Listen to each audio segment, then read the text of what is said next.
Bienvenido, Luciano.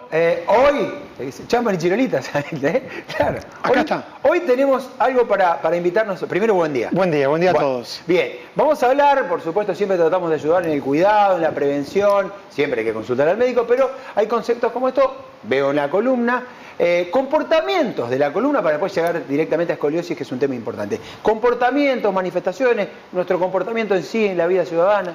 Bueno, parece ser que mucho no la cuidamos, pero porque en realidad no porque no querramos, sino porque a veces no sabemos.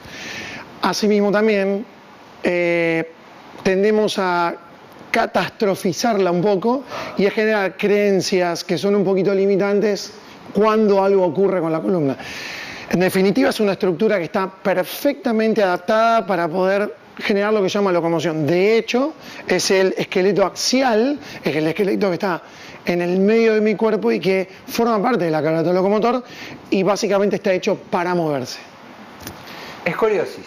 Escoliosis. Es un tema que por ahí uno lo escucha, que sucede en algún familiar, en alguien, viene de genético, sucede. Sí, un poco de todo eso. Básicamente la definición de escoliosis es cuando mi columna vertebral se inclina hacia un lado o hacia el otro en lo que se llama plano frontal, porque ustedes van a ver que de perfil la columna posee curvaturas que son normales. Tenemos dos lordosis, cervical y lumbar, y una cifosis, que es la parte dorsal o la parte media.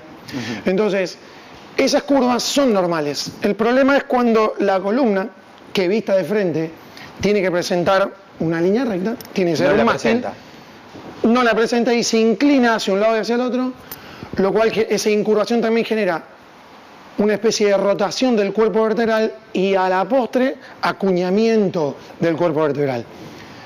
La pregunta principal que nos hacemos todos es, ¿la escoliosis duele? No, en el 80% de los casos no duele, se denomina idiopática. Eduardo, eso significa que no sabemos el origen, no sabemos por qué ocurre, pero ocurre. Entonces empezamos a ver, sobre todo los padres con respecto a los hijos, que empieza a aparecer un hombro más alto que el otro. Una parada. Yo tengo hija con algún inconveniente de eso, por eso digo. Bien. Una parada, aparecen las plantillas que ayudan. Exactamente, uno empieza a ver que el chico tal vez no pise tan bien. Vemos que la pelvis se inclina con respecto a un lado y con respecto al otro. El hombro puede caerse más de un lado que del otro. Vemos que la cabeza del paciente puede estar un poquito más inclinada de un lado que del otro.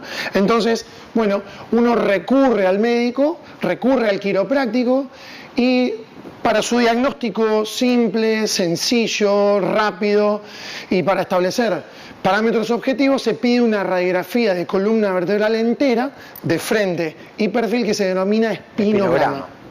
A partir de ahí, y teniendo en cuenta algunos reparos anatómicos y puntos de referencia, se produce el trazado de ese espinograma y se cuantifica el grado de la escoliosis de ese paciente. Lo ideal es que cuando está diagnosticada la escoliosis, esta no supere los 5 grados por año. Ahí es donde los papis, y sobre todo el profesional de la salud, tiene que empezar a abrir los ojos porque eso puede llegar a ser un cuadro un poquito más complicado. Me quedo con esto. Al no tener dolor es difícil de ubicar. Entonces está todo en la observación que hagamos como papás y mamás sobre nuestros chicos y su parada.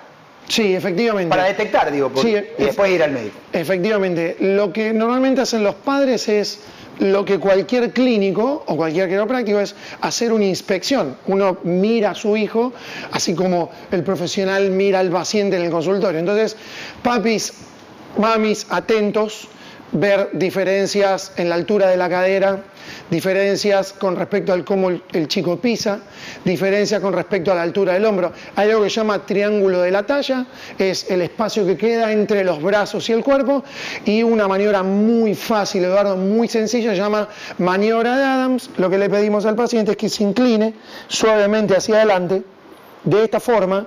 Entonces, lo que vamos a observar, si efectivamente la escoliosis existe, es la rotación por parte de la parrilla costal. Recordemos que a la columna dorsal llegan 12 costillas de cada lado, y como la columna va a estar no solamente inclinada, sino que también rotada, esa rotación se manifiesta en la espalda con la famosa jiba costal, y bueno, eso ya es diagnóstico muy seguro y ya súper comprobado de que ese paciente tiene una escoliosis. Dijimos lo visual para detectar en casa, para después terminar el médico. Ahora digo, ¿qué nos sirve una vez que nos detecten eso, que aborde el médico, en la vida común o en la vida deportiva o en la vida de aquellas disciplinas que nos permiten alivianar y mejorar cualquier tipo de condición? Por afuera de los medicamentos, por afuera del tratamiento. Digo, una vida sana. Bien, perfecto.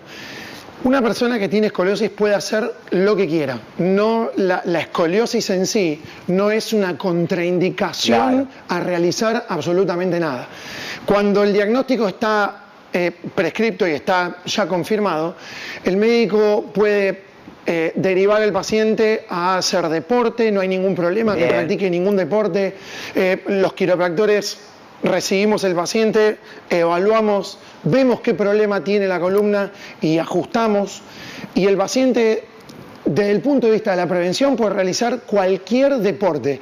En este caso, la actividad que más evidencia tiene, la que más se recomienda hoy, es el entrenamiento de la fuerza, con un cuidado y un asesoramiento adecuado y muy personalizado, teniendo en cuenta el problema. Es decir, que por un lado, el tratamiento kinesiológico y kinesioterápico a partir de lo que se llama kinefilaxia, que es todo lo que es prevención, con ejercitación específica para el problema según el paciente y según la escoliosis, porque recordemos, Eduardo, la escoliosis puede ser en C, puede ser en S, hay que evaluar el paciente y cada caso es especial y es puntual.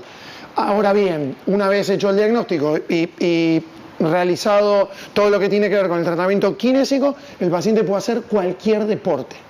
Como siempre, gracias. Agendamos lo que dijiste. Cualquier cosa, vamos al médico y también te podemos consultar a vos. Muchísimas gracias, gracias. Nos vemos la semana que viene. ¿Cómo no? Y